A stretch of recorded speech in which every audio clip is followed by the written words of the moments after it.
여러분 안녕하십니까? 비전교육학입니다. 이번에 저와 함께 배워나갈 핵심 키워드는 바로 영재학습자와 기초학력 부진학습자를 위한 교육 방안입니다. 이 부분도 교육심리학 개론서를 보면 개론서에 특수학습자라는 새로운 파트 안에 이 두 가지 학습자에 대해서 어떻게 교육을 해 나가야 될지에 대해서 설명이 되어 있습니다. 무엇을 의미하냐면 우리가 학교에는 일반적인 학습자만 존재하는 게 아닙니다. 이렇게 정규 분포 곡선에 따라 봤을 때 일반적인 능력을 가진 학습자가 거의 중간에 많이 몰려있는 경향이 있겠죠.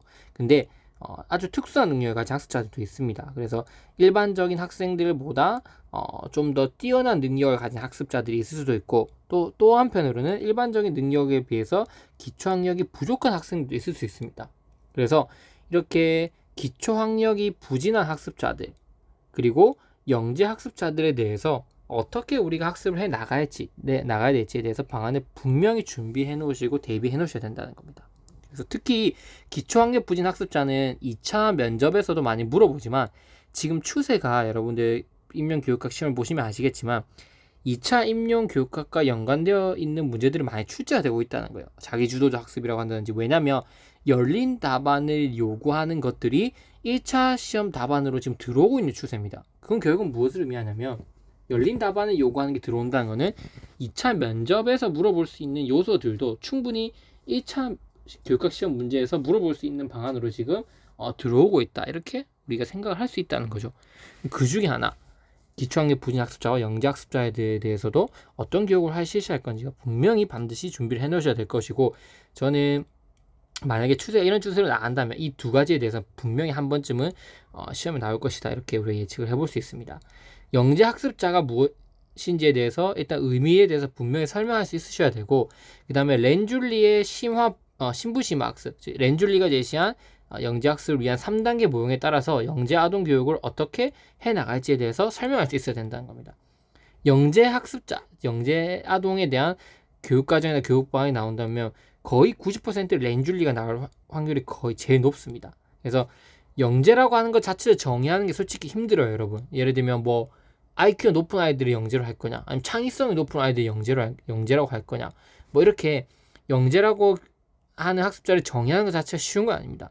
그래서 이런 부분들에 대해서 렌줄리가 정의를 해놓은 것과 이 렌줄리의 정의에 따른 이 3단계 모형이 가장 일반적인 영재 학습 방법이기 때문에 우리가 이것을 알아놓고 대비할 필요가 있다는 거. 그래서 이 두 가지 꼭 저와 함께 집중적으로 한번 살펴보는 시간 갖겠습니다. 그리고 기초학력 부진 학생의 의미에 대해서 설명할 수 있어야 됩니다. 기초학력 부진 학생은 이거예요. 충분히 정규 학생 수준과 같은 수준의 어떤 학습 이행할 수 있는 능력은 가지고 있는데 어떠한 이유에서든지, 그래서 그런 것들을 경험하지 못해서 기초학력 부진해서 따라가지 못하고 있는 학생들이라고 볼 수 있는 거죠.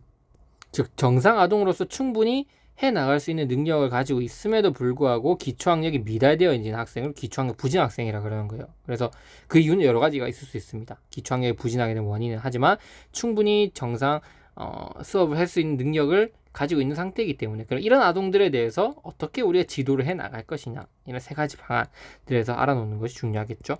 그래서 일단 처음으로 영재 학습자들 살펴보고, 그 다음 기초학력 부진 학습자들 살펴보고, 이렇게 우리 교사가 되었을 때는 일반적인 학생뿐만 아니라 학습 능력이 뛰어난 학생, 학습 능력이 조금 다른 학생들에서 비해 뒤처지거나 부족한 학생들도 지도할 수 있는 방안을 반드시 알아놔야 되겠죠. 그래서 그에 대해서 저와 함께 구체적으로 한번 살펴보는 시간을 갖도록 하겠습니다. 먼저 영재 정의의 유형에 대해서 영재 정의와 렌줄리의 단계에 대해서 한번 살펴보겠습니다. 렌줄리에 따르면 영재는 특정한 영역에 대해서 평균의 능력을 소유한 사람보다 높은 수준의 능력, 높은 수준의 창의성, 높은 수준의 과제 집착성을 보유하고 있는 사람을 바로 영재라고 정의를 했습니다. 그래서 어떤 특정한 영역에 대해서 능력적인 측면, 창의적인 측면, 과제 집착의 측면, 이 세 가지 부분, 이게 일반 학생들보다 특정 영역에서 더 높은 상태를 보유하고 있어야지 그 학생은 영재 학생이다, 이렇게 볼 수 있습니다. 그래서 능력만을 가지고 있다, 이렇게 정의하시면 안 돼요. 정의하실 때 능력, 창의성, 과제 집착성, 이 세 가지를 여러분들이 반드시 포함시켜서 정의를 서술해 주시는 게 제 완벽한 답안이라고 볼 수 있습니다. 렌줄리에 의해 개발된 이 심학습 3단계 모형은 그동안의 영재교육 발전을 저해하던 문제점을 개선하고 소수 영재들만 대상으로 하던 영재교육 개념에서 벗어나 대다수의 학생들을 대상으로 학교 전체의 교육의 질을 향상하고 있다는 점에서 높이 평가되었습니다. 이게 무슨 말이냐면 영재학습이라고 하는 것 자체가 뭐 따지고 보면 영재라고 개념 짓는 게 좀 애매모호하지 않습니까? 그래서 일반적으로 우선 능력을 보인 학습자들, 뛰어난 능력을 보인 학습자들에게도 이러한 학습법을 충분히 적용시킬 수 있고 또 영재 아동들에게 특별히 또 더 잘 적용시킬 수 있는 방법으로 높이 평가되고 있다는 겁니다. 여러 영재 교육과정 모형 중 가장 널리 활용되고 있다는 점에서 제가 이 모형을 여러분께 설명해드리고 싶다는 거죠. 심학습 3단계 모형의 가장 큰 장점이자 특징 앞에서 말씀드렸던 것처럼 이 앞에 2단계가 교실 수업에 대한 적용력이 크기 때문에 영재 학생뿐만 아니라 일반 대상 학생으로도 폭넓게 적용할 수 있다는 점입니다. 그래서 3단계로 보면 1단계, 2단계, 3단계로 치면 앞에 이 2단계는 일반 학생들에게도 충분히 적용시킬 수 있다는 점에서 폭넓게 적용될 수 있다는 점에서 바로 적용력이 크다는 거죠. 그런 장점을 또 가지고 있습니다. 궁금하시죠 여러분? 어떻게 영재아동을 우리가 지도에 나가야 될까 분명히 궁금하실 겁니다. 렌줄리에 따르면 첫 번째는 정규 수업에서 다루지 않는 다양한 주제와 흥미 분야를 학생들에게 제공해 줘야 된다는 거예요. 이게 첫 번째 활동입니다. 여러분도 그렇게 생각하지 않습니까? 영재 아동들에게 할 수 있는 첫 번째는 정규 수업 활동에서 다루지 못한 것들, 그러니까 다루지 않는다는 것이 아니라 다루지 못했던 핵심 포인트들을 막 다뤄낸다는 거죠. 예를 들면 시나 소설을 읽을 때도 정규 수업 과정에 있는 작품뿐만 아니라 어떤 새로운 작품들, 또 예를 들면 박물관 탐색 혹은 시인과의 대화, 이런 다양한 활동들을 통해서 아이들이 다양한 영역의 주제들에 대해서 경험할 수 있는 것을 제공하도록 하는 게 바로 일반적인 탐색 활동으로 볼 수 있어요. 그래서 여기서는 다양한 주제에 대한 탐구와 폭넓은 기초 지식을 확립할 수 있는, 시야를 넓힐 수 있는 어떤 활동을 해 나가는 게 바로 1단계 핵심 포인트라고 볼 수 있어요. 뒤에서 세부적으로 제가 하나씩 설명 드릴 겁니다. 요약을 먼저 해드릴게요.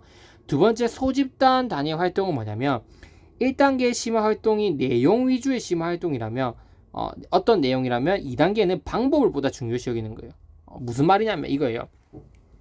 결국 3단계 영재교육의 핵심 포인트 3단계예요.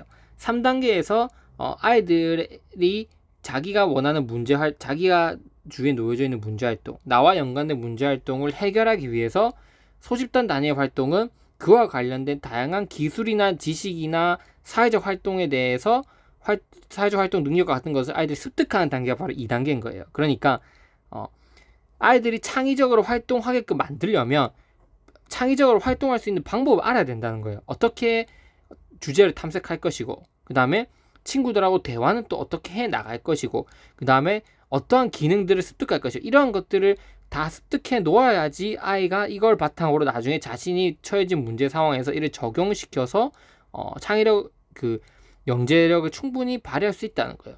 소집단 단위의 활동 핵심 포인트는 방법이에요, 방법. 그래서 뒤에서 다룰 거지만 이 2단계에서 활용한 기능이나 혹은 2단계에서 습득한 지식들이 나중에 연구 활동을 위한 수단으로 작용될 수 있어야 된다는 거예요. 그래서 최종적인 연구 활동을 하기 위한 수단으로 어떠한 기능이나 그리고 지식들을 습득할 수 있도록, 방법들을 습득할 수 있도록 도와주는 단계가 바로 2단계 소집단 단위의 활동으로 볼 수 있습니다. 그래서 2단계는 학습자 혼자 하는 개인 활동이 아니라 여러 친구들과 함께 의논을 하는 상태에서 집단 활동하는 게 훨씬 효과적이기 때문에 소집단 활동이라고 우리가 정의를 할 수 있습니다. 그리고 마지막으로 3단계에서는 개인 또는 소집단 단위의 문제 해결 및 연구 활동이라고 되어 있습니다. 이 단계는